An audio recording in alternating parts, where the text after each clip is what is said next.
విద్యుత్ సంస్థలో గత 20 సంవత్సరాల నుండి మీటర్లర్లుగా పనిచేస్తున్న రాష్ట్రం మొత్తం 4500 మంది విద్యుత్ మీటర్లు ఉన్నారు.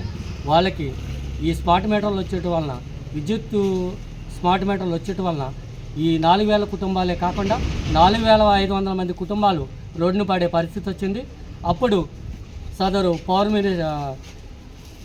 ఎనర్జీ సెక్రటరీ గారిని కలిగినప్పుడు మా మినిట్స్లో మీకు స్మార్ట్ మీటర్లు వస్తే ప్రత్యేక మార్గం కల్పిస్తాము, అలాగే ఎస్కోరో ద్వారా జీతాలు చెల్లిస్తామని మాకు అదే ఉద్యోగ భద్రత కల్పిస్తామని హామీ ఇచ్చారు. హామీ ఇచ్చి కూడా సంవత్సరం దాటిపోతుంది, దాని మీద ఎటువంటి స్పందన లేదు. పోగా ఈ రోజున అతి త్వరగా ఈ స్మార్ట్ను వేగించి మా 4500 మంది కుటుంబాలని రోడ్డు పాలన చేసే పరిస్థితి ఏర్పడింది. దాని గురించి మేము గత ప్రభుత్వం మాకు అన్యాయం చేసిందనే ఉద్దేశంతోనే మేము ఈ కూటమి ప్రభుత్వాన్ని ఎలక్షన్ ముందు కలిసి చంద్రబాబు నాయుడిని, లోకేష్ గారిని, పవన్ కళ్యాణ్ గారిని, మినిస్టర్ని, అలాగే సీఎండీని, ఎమ్మెల్యేని, ఎంపీలను అందరూ కలిసి మా వినతం తెలియజేశాము. అప్పుడు మీకు మా ప్రభుత్వం మీకు ప్రత్యేక మార్గం కల్పిస్తామని మాటిచ్చారు. మాటను తీసి గట్టు మీద పెట్టారు. మరి మా బతుకులు రోడ్డు మీద వేసే పరిస్థితి తీసుకొచ్చారు.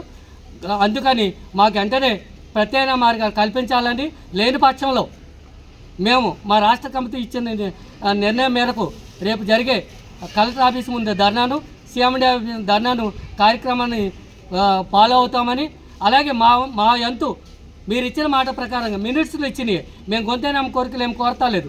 మినిట్స్లో మీరు ఏమైతే ఇచ్చారు, ఉద్యోగ భద్రత కల్పిస్తామన్నారు, స్మార్ట్ మీటర్లు వస్తే మీకు ప్రత్యేక మార్గం ఇస్తామన్నారు, అలాగే ఎస్కోరో ద్వారా మీకు జీతాలు చెల్లిస్తామన్నారు.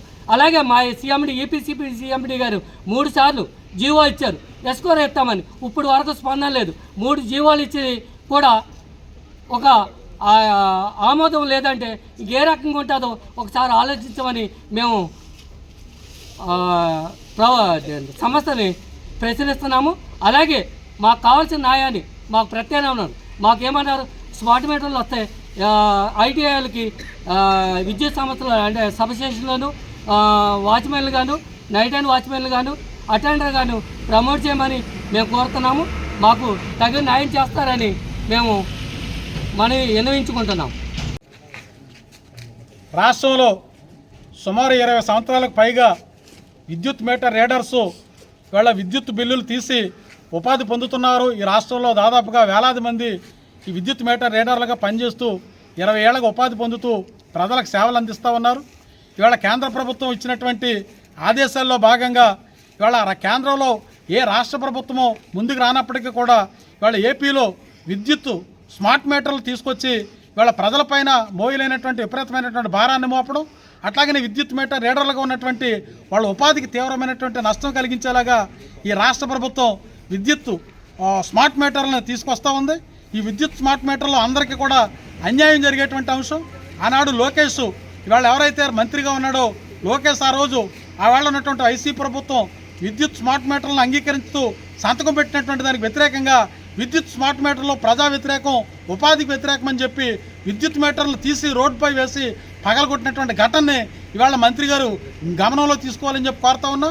ఈ విద్యుత్ స్మార్ట్ మీటర్లు ఈ రాష్ట్రానికి అరిష్టం, ఈ రాష్ట్ర ప్రజలకు అరిష్టం, ఈ రాష్ట్ర రైతాంగానికి అరిష్టం. అలాగే విద్యుత్ స్మార్ట్ మీటర్లు పెట్టడం కారణంగా వేలాది మంది విద్యుత్ మీటర్ రీడర్లు అందరూ ఉపాధి కోల్పోయేటువంటి ప్రమాదం ఉంది. ఇవాళ విద్యుత్ మీటర్ రీడర్లు ఉపాధికి భద్రత కల్పించాలని చెప్పి ప్రభుత్వాన్ని డిమాండ్ చేస్తాను.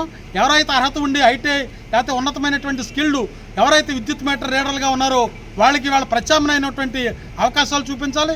విద్యుత్ మీటర్ రీడర్స్ అందరికీ కూడా విద్యుత్ శాఖలోనే వాళ్ళ ప్రభుత్వ ఉద్యోగాలు లేకపోతే అవుట్సోర్సింగ్ పద్ధతుల్లో ఇవాళ వాళ్ళకి ఉపాధి కల్పించాలని చెప్పి కోరుతా ఉన్నాం. అలాగే వీళ్ళకి ఎవరైతే సీఎండీ ఇచ్చినటువంటి మినిట్స్ ఎస్క్రో అకౌంట్స్ ఉన్నాయో ఎస్క్రో అకౌంట్స్ ద్వారా వేతనాలు చెల్లించాలి.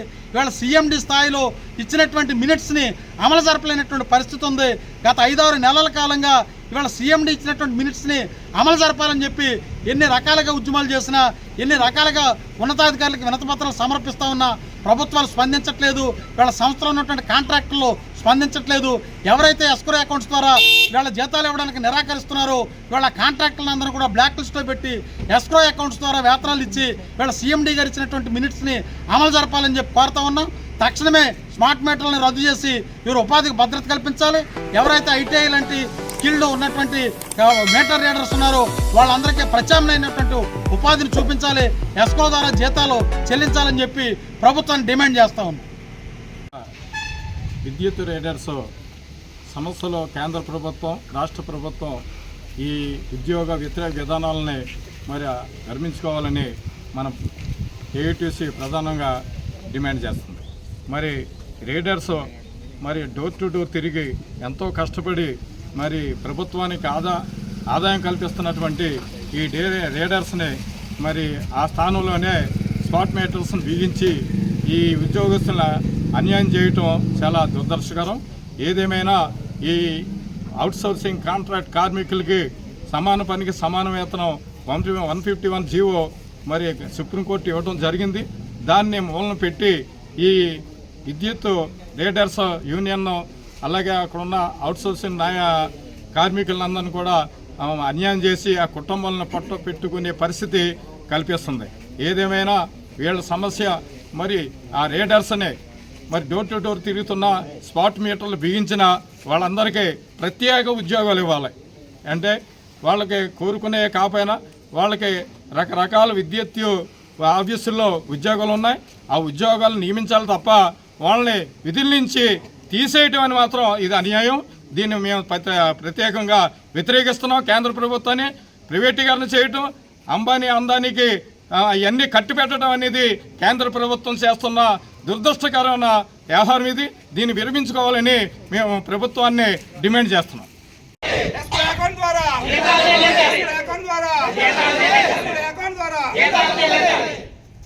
जिंदाबाद जिंदाबाद जिंदाबाद जिंदाबाद